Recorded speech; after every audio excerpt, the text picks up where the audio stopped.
Во новото издание на Digi+, TikTok поднесе жалба во Врховниот суд на Соединетите Американски држави за да избегне забрана во земјата. Меск и Цукерберг заедно против OpenAI, конфликтот на интереси и сојуз на непријатели. И оваа година разговарате со Дедо Мраз преку ChatGPT. Азискиот гигант Тему забележува значителен раст на Балканот, но внимавајте при пазарењето од Тему, апелира Европската Унија и Организацијата на потрошувачи на Македонија. Со Едо ги откриваме најновите трендови во дизајнот на PC кукишта. А оваа недела и започна шоуто на јутјуберот Мистер Бист, за кој беа потрошени $14 милиони за изградба на целиот град. Сето ова до самиот крај. Гледајте Digi+.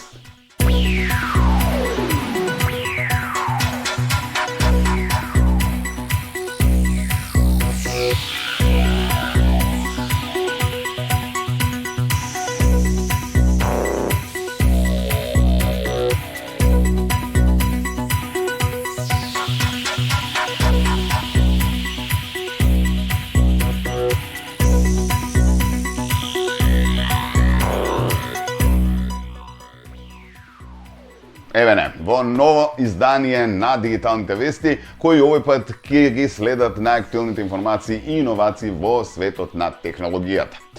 И овој пат имаме супер интересни содржини за сите по дома, кои сме сигурни дека ќе ве интересираат и ќе ве задржат до самиот крај. Почнуваме вака.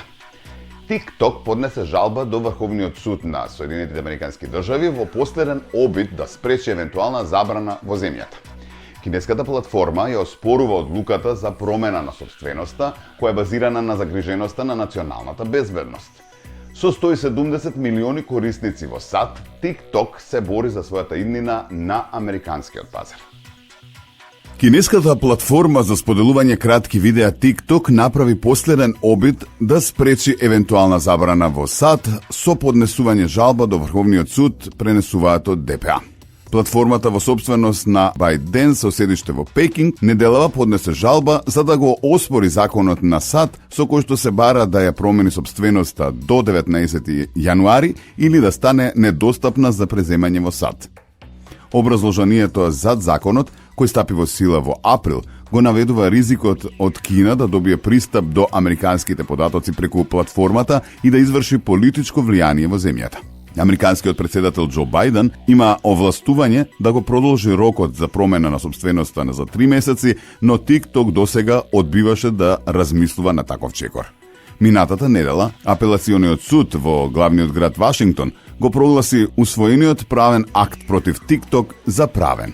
Подружницата на групата ByteDance во својата тужба тврди дека законот ја прекршува слободата на говорот содржина во Уставот на Соединетите Американски држави. Сепак судот констатира дека статутот е во согласност со долготрајните регулаторни практики и од Американскиот конгрес немале намера да поттикнат слобода за изразување. TikTok тврди дека има 170 милиони корисници во Соединетите Американски држави. Продолжуваме со една информација која што ги изненади сите. Илон Меск и Марк Цукерберг неочекувано здружија сили против плановите на OpenAI за да се трансформира во профитна компанија, обвинувајќи дека тоа ќе создаде опасен преседан во индустријата за вештачка интелигенција.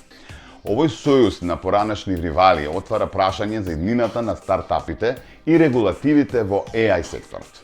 Во неочекуван пресврт, Илон Меск и Марк Цукерберг ги здружија силите против платформата на OpenAI за да се трансформира во профитна компанија. Мета, матичната компанија на Facebook и Instagram, му се придружи на Меск со поднесување жалба против оваа иницијатива, наведувајќи дека тоа би создало опасен преседан во индустријата за вештачка интелигенција.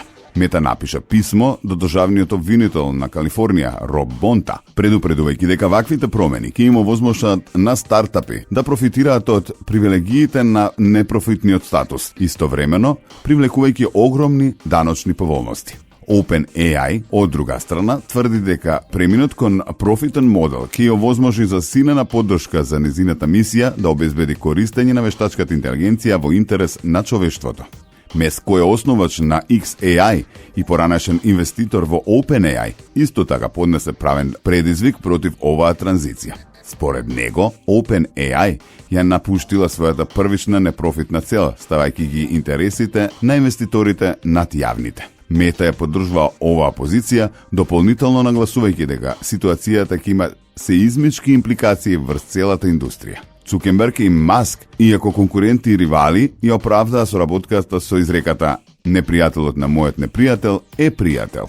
Иако во минатото има несогласување, па дури најавена борба во кафез, која никогаш не се случи, овој пат делат заеднички интереси да го спречат развојот на OpenAI. Мета, како собственик на конкурентскиот AI модел Llama 3, има силни комерцијални причини за овој потек.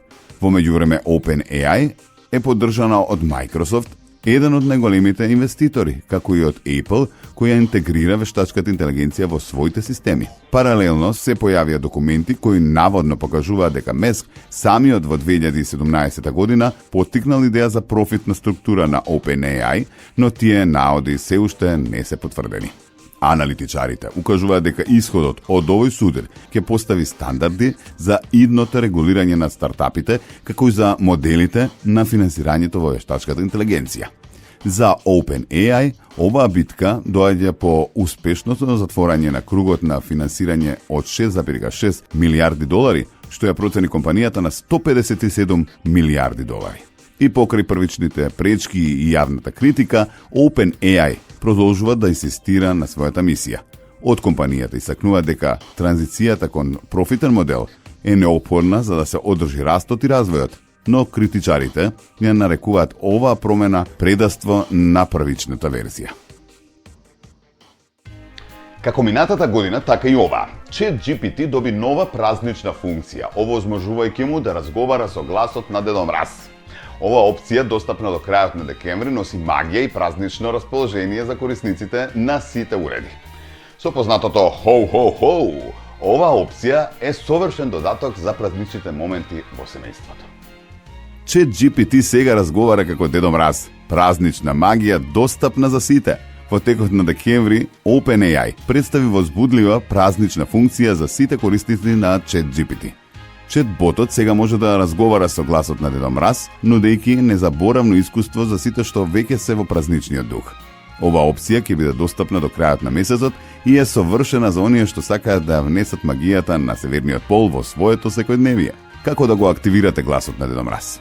Функцијата е достапна преку Advanced Voice Mode, до која корисниците можат да пристапат со притискање на копчето десно од полето за внесување текст. Во ова мени, меѓу стандардните опции ќе го најдете и веселиот и светол глас на Дедо Мраз, кој звучи точно онака како што би го замислеле вие, со познатото смеење хоу-хоу-хоу, што веднаш создава празнична атмосфера. Иако гласовниот режим на ChatGPT официјално не го поддржува македонскиот јазик, тоа не значи дека нема да можете да го слушате Дедо Мраз како зборува на македонски.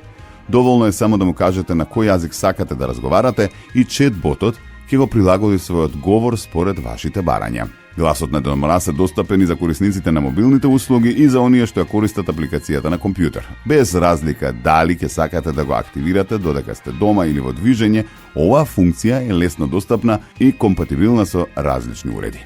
Иако оваа опција е совршена за внесување празнично расположение, OpenAI препорачува функцијата да не се користи од деца под 13 години, затоа оваа можност може да биде одлично семено хоби, каде родителите заедно со своите деца можат да разговараат со Дедо Мраз, планирајќи го списокот за подароци или поставувајќи му весели прашања.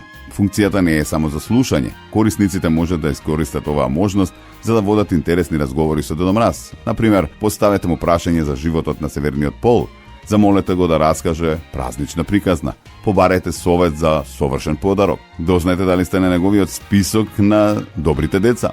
OpenAI вложува напори за да ги информира корисниците за правилната употреба на оваа функција.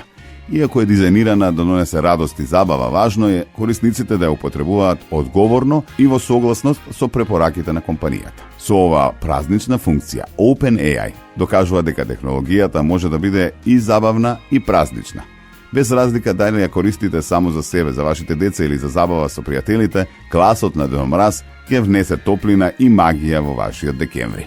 Не пропуштајте шансата да разговарате со Дедо Мраз. Празничното расположение е само еден клик до вас. Сега внимавајте добро. Европската Унија упати апел до потрошувачите за зголемена предпазливост при купување од онлайн платформите како Тему. Производите од вакви платформи може да не ги исполнуваат стандардите за квалитет и безбедност, предупредуваат регулаторите. Потрошувачите се советуваат да внимаваат на можните ризици по здравието и недостатокот на правна заштита. Азискиот гигант Тему забележува значителен раст на Балканот, особено во нашата земја, со бесплатна достава која привлекува се поголем број на нарачки од сите градови. Платформата брзо стана популарна меѓу локалното население, особено поради ниските цени и широкиот избор на производи. За купувачите се формира онлайн групи на социјалните мрежи, каде се споделуваат искуства, препораки за производи, како и совети за поефикасно користење на платформата. Од Организацијата на потрошувачи на Македонија велат дека засега нема регистрирани поплаки за услугите на Тему. Тие нагласуваат дека македонските потрошувачи треба да бидат внимателни при купување од странски платформи, бидејќи во случај на проблем, домашните закони не може да ги заштитат. Тему е регистриран во странска земја, па македонските купувачи би морале сами да ги решаваат потенцијалните проблеми директно со продавачот или платформата. ОПМ истакнува дека иако платформата е популарна, постојат ризици, особено за квалитетот на производите и безбедноста на материјалите што ги содржат. Производите на Тему не се секогаш подложни на тестирање според стандардите на Европската Унија, што значи дека потенцијалните здравствени ризици остануваат непознати. Во меѓувреме, купувачите користат креативни решенија за погрешно нарачани производи. На социјалните мрежи е формирана група каде што корисниците можат да ги продадат или разменат артиклите што не им одговараат. Ова возможува дополнителна интеракција меѓу купувачите и создава неформална заедница која олеснува употребата на платформата. Популарноста на Тему во Македонија е дел од глобалниот успех на платформата, која нуди огромен број на производи, од облека и модни додатоци до електроника и производи за домот. Корисниците велат дека леснотијата на користење и брзата достава се клучни фактори за незината популарност. Сепак, ОПМ ги советува граѓаните да внимаваат на производите што ги купуваат, особено ако станува збор за хемикалии, козметика или електронски уреди. Ниските цени често можат да значат и понизок квалитет. Дополнително, платформата често нуди попусти и промоции кои можат да ги привлечат купувачите, но се препорачува внимателно читање на рецензии пред да се донесе одлука. Иако Тему е позитивно прифатен кај голем број на потрошувачи, искуствата се уште нови и нецелосно документирани. Со пораст на бројот на корисници може да се појават и потенцијални проблеми кои ќе бараат решенија. На крајот ОПМ ја нагласува и важноста на информираноста на потрошувачите, бидејќи онлайн платформите како Тему често функционираат надвор од локалната регулатива. Граѓаните треба да внимаваат да ги следат условите за користење и политиките за враќање на производи за да ги избегнат непријатностите. И покрај овие предупредувања, многумине ја доживува Тему како револуција во онлайн шопингот поради незината достапност и пристапност. Останува да се види како платформата ќе се развива понатаму на македонскиот пазар и дали ќе ја задржи својата репутација меѓу локалните потрошувачи. Европската Унија апелира до потрошувачите да бидат внимателни при купување на платформата како Тему, кои се регулирани надвор од Европската Унија. Регулаторите предупредуваат дека производите можеби не ги исполнуваат стандардите за квалитет и безбедност пропишани од Европската Унија, особено во однос на материјалите и хемикалите што ги содржат. Потрошувачите треба да внимаваат на можноста за недостаток на гаранција и оттежното враќање на производи во случај на незадоволство. Дополнително се истакнува дека платформата често нема транспарентност во однос на потеклото на производите.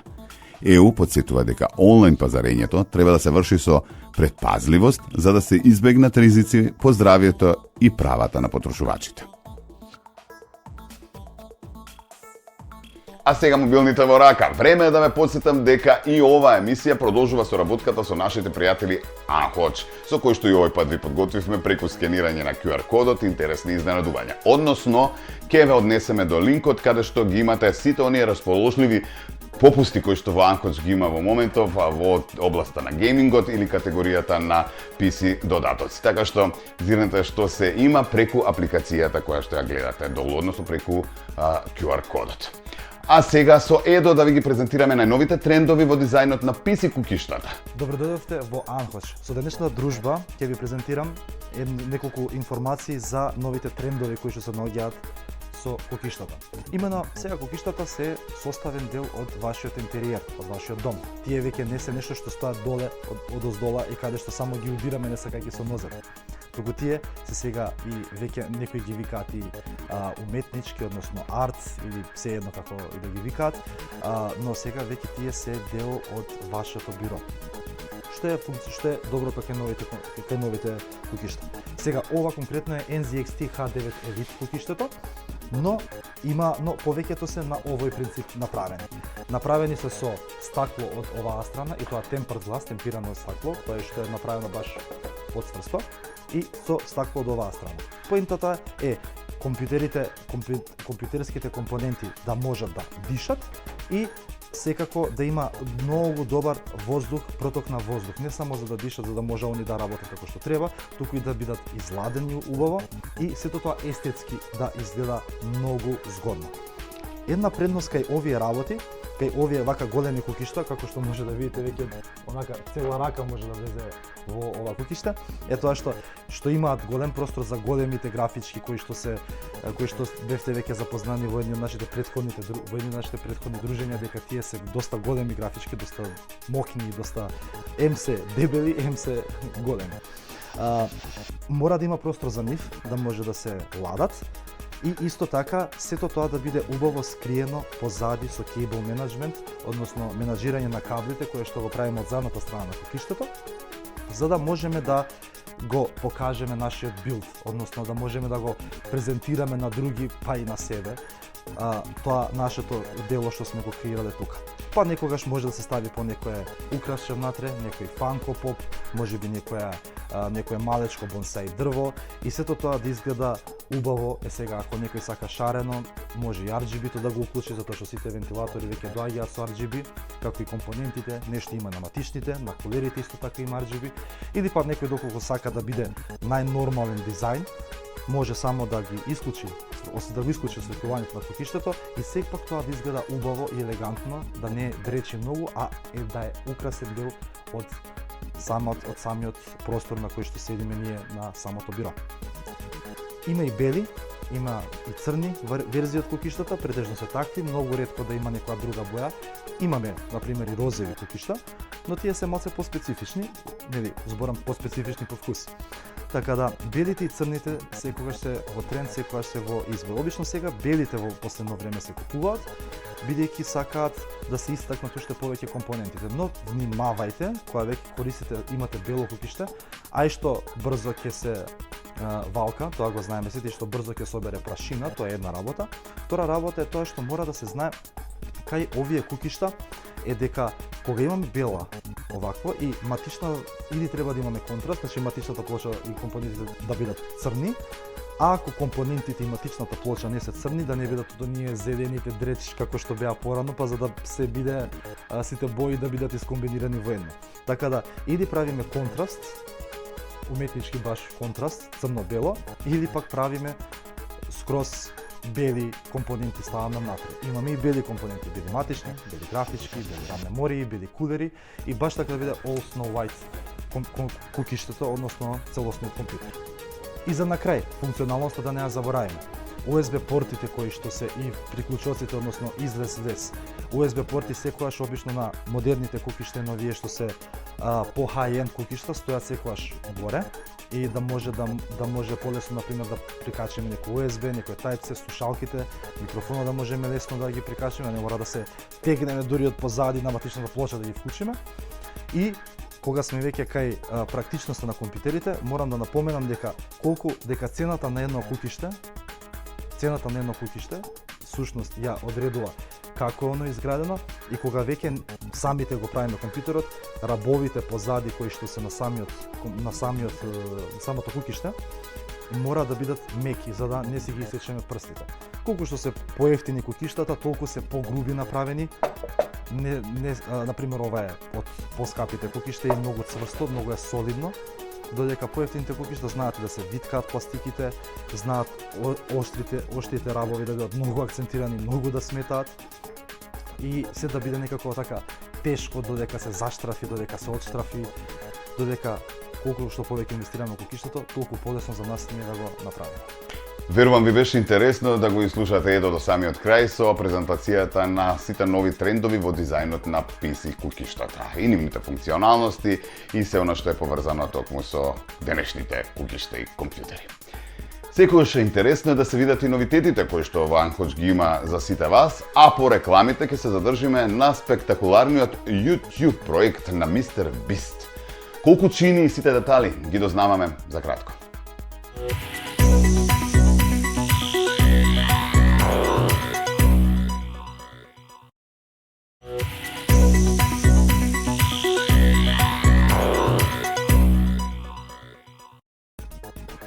Добро дојавте назад во Digi Plus. Оно што ви го најавивме пред рекламите и изгледа на вистина импозантно е новиот проект на Мистер Бист.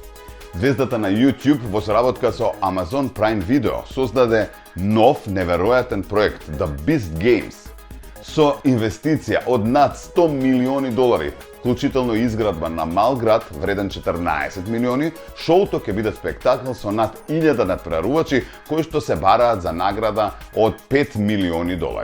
Додека публиката со нетрпение го очекува проектот, веќе предизвика и восхит и контраверзии.